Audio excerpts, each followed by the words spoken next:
Welcome back અને વાત કરવી છે જામનગરના કાલાવાડ ખરેડી સહિતના આસપાસના વિસ્તારોમાં આજે વરસાદ વરસી રહ્યો છે। વરસાદ ધોધમાર વરસી રહ્યો છે। ગરમી અને બફારા બાદ ધોધમાર વરસાદ વરસ્યો છે।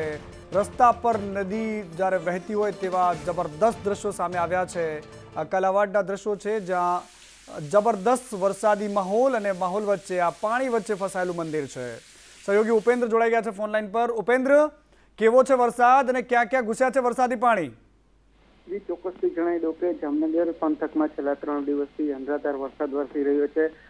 જામનગરના કાલાવાડની ખાસ વાત કરીએ તો કાલાવાડ તાલુકામાં જે કાલાવાડ છે, ધુતારપર છે, ધોળકિયા છે, નાની અને મોટી માટલી છે, ખંડેરા છે, આ સહિતના ગામડામાં હાલ અત્યારે વરસાદ વરસી રહ્યો છે।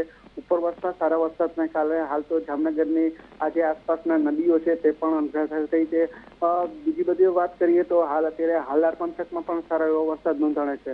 દ્વારકા છે, ખંભાળિયા છે, સાથે સાથે જે કાલાવાડ છે, લાલપુર છે, આ સમગ્ર પંથકમાં હાલ તો વરસાદ વરસી રહ્યો છે। તો બીજી તરફ ખેડૂતોમાં પણ ખુશીનો માહોલ જોવા મળ્યો છે।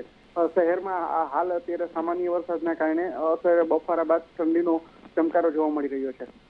જી ઉપેન્દ્ર, ખૂબ ખૂબ આભાર। પરંતુ આ દ્રશ્યો બહુ જબરદસ્ત છે। આ પહેલા દ્રશ્યો જોવા મળી રહ્યા છે સૌરાષ્ટ્રમાં કે ત્યાં પાણી જ પાણી જોવા મળતું હોય।